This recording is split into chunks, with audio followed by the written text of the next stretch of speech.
Hey guys, I'm Nate. Welcome back to the channel. So today I thought we would go through the different power settings in the Hellcat. So there's 3 power settings. You've got valet mode, which is 300 horsepower, and then you've got the black key mode, which is 500, and then you've got the red key mode, which is 707. Do they really make a difference?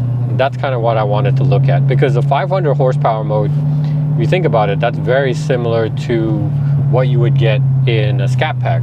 So I think those are about 480 right now, 485 maybe. So is the 500 mode basically just like having a Scat Pack with that supercharger whine? So does the supercharger whine even come out in some of these modes?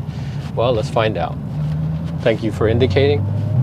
Yeah, down here the turn signal indicator is optional. That's definitely not viewed as a mandatory part of driving. And it gets to the point where even if you see someone with their turn signal on, you want to make that turn, so if someone's going to come and they're making that right turn indicator, you can't even trust it. So yeah, you got super defensive driving down here. All right, so you hear that whine. This is 700 horsepower mode. The car's not fully warmed up yet, so you saw my last video. I'm not going to get on this. Kelvin, I appreciated your comments about just going straight out of the gate on your car, but I just don't have what it takes to do that on this one. Oh, look at this, a wood truck. How much wood would a woodchuck chuck if a woodchuck could chuck wood? Well, let's ask this guy. I'll tell you how much smoke a woodchuck would smoke. Jeez.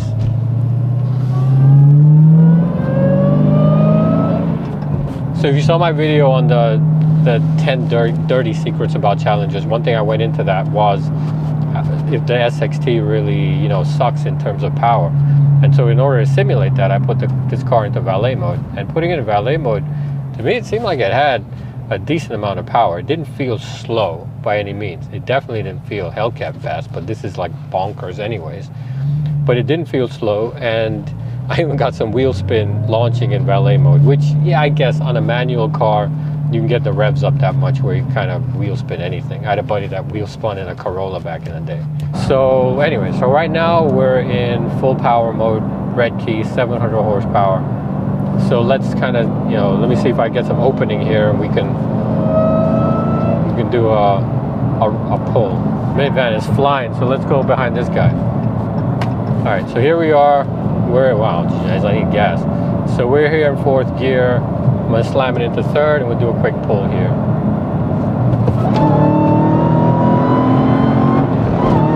All right, so that felt pretty fast. Now let's get into SRT mode. So hit the SRT button. Okay, let's go into custom. Let's do custom setup. We're gonna go ahead and dial this power down to 500.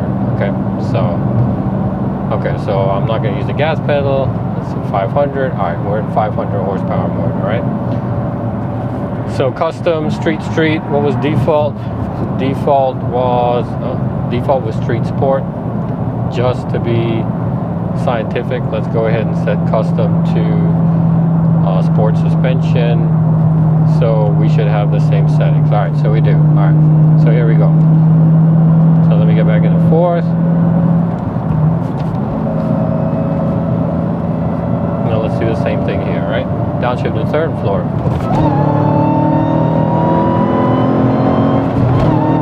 Guys, it does not feel slow. So, I mean, honestly, I don't even know if I noticed that much of a difference. All right, we gotta do that again, back to back now. So, you know, I can switch between custom and default to get these settings. I use all my gas, the little gas I have left here. All right, here we go. So we're in 500. And do the same thing here. Get that whine, I'll tell you for sure. Okay, felt pretty fast. All right, so now let's put it, and go back into 4th. Put in the default. Okay, so we're in 707 mode now. Let's see how this works out. I mean, I guess it feels a little faster, but I mean, it's hard to tell, honestly. Maybe I need something more scientific. it feels maybe a little bit faster, but honestly it's really hard to tell using a butt dyno. I know what we can do. Let's go into the gauges. So how do we get into that thing? We'll go SRT apps, performance pages. All right, so here we're in performance pages. We're gonna load this thing up. Let's get the gauges rolling. Okay, so gauges. Which one do I need? I need gauges too. Oh, engine, sorry. Engine gauges, there we go. Engine gauges, all right, so we are in 700 horsepower mode, I think, right now. Let's see what that gets up to. Put my phone down here, and let's go. All right, so we got like 569. Okay, so now what we're gonna do is, we're gonna exit, so we're not gonna be able to do that. All right, so we'll have to continue this when we get back on the highway. All right, so we're back. So we got the car in 500 horsepower mode now, and I got the horsepower gauges up. So in 707, we were able to hit 569 horsepower on that pull on the highway, which is interesting. So it's not going to try and use all the horsepower right off the bat. So let's see where we end up with 500. Does it stop at 500? So my theory is that based on the power band, and I guess, I don't know, anyone that maybe understands the power bands on these cars, or maybe Dyno, the black and the red key, my gut would be that the power bands on these cars look probably pretty similar in 500 or 700 until you start getting to that higher end of usable horsepower, that higher end of speed. So maybe from a roll, I'm really not feeling much of a difference because these cars are geared, I guess, pretty well to utilize that power, not try to utilize all 700 horsepower. You just be spinning the wheels in the back. So this may be why I also feel that the Hellcat is very easy to drive, because they've kind of just dialed it in just right, so it doesn't feel twitchy. It definitely doesn't feel that much slower with the black key. And we'll see what we get now. We're about to get on the highway, as I would expect it to do. But it, to me, and it's been a while since I've driven the 6.4 liter, but it definitely does feel faster than the 6.4 liter felt on the highway. Plus you got that whine. So the supercharger is doing something also. So here we are, we're in the left lane, past this van. All right, so here we are, let's do it.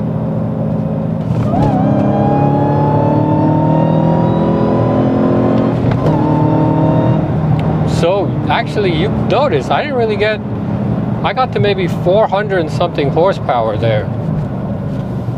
So there definitely is more horsepower. So the same level that I was doing the power run on 700 horsepower mode versus 500 horsepower.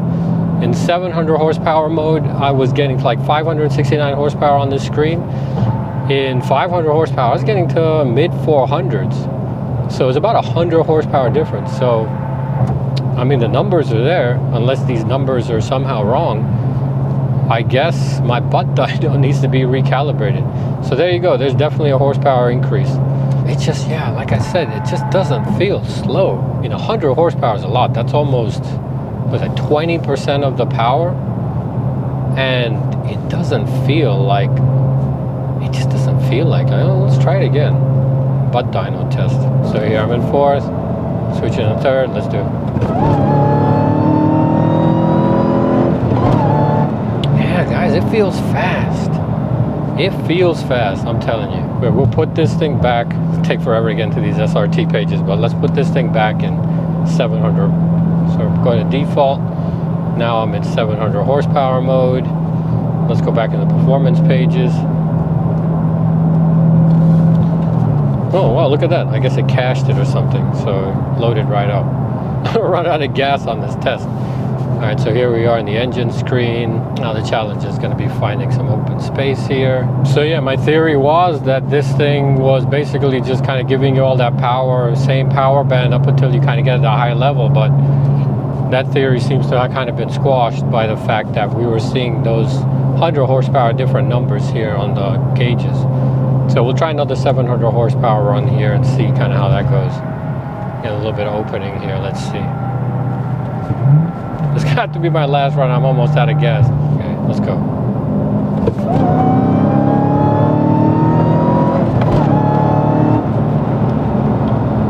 Yeah, it pulls harder, for sure. I can definitely feel it between the gear changes. you can feel the power difference. So it does pull harder, but it's not, at least to me, it doesn't seem like a massive difference. Even with the 300 horsepower, or even with the 500 horsepower modes, there's still a supercharger that's mechanically connected. So the supercharger is going to be spinning, and you kind of have to take that supercharger into account. So in order for them to 100% replicate the power band of a 392 would probably be pretty difficult. Not saying that they couldn't, but I'm just wondering if that was really the point. The point was just limit engine power to 500 so people couldn't get themselves into as much trouble. 500 is still quite a bit. Yeah, so I really need gas. This thing's almost empty. Those runs didn't really help with that. $3.55 a gallon, $60 for that fill up. So I hope you guys are enjoying these videos. It ain't cheap driving this thing around. Smiles per gallon though, that's what it's all about. So yeah, I'd like to hear what you guys think about this whole situation, how they kind of set this thing up with the gearing and with the different drive modes. If you guys have tried the black key or played around with this, what do you guys think? Do you guys really notice much of a difference? Do you notice, I mean, I didn't do any runs from a dig. Maybe we can do that in another video, but if you have, what do you guys think? Love to hear from you. Leave me a comment and let's continue the discussion there. But otherwise, check out these videos and I'll see you there. Thanks. Bye.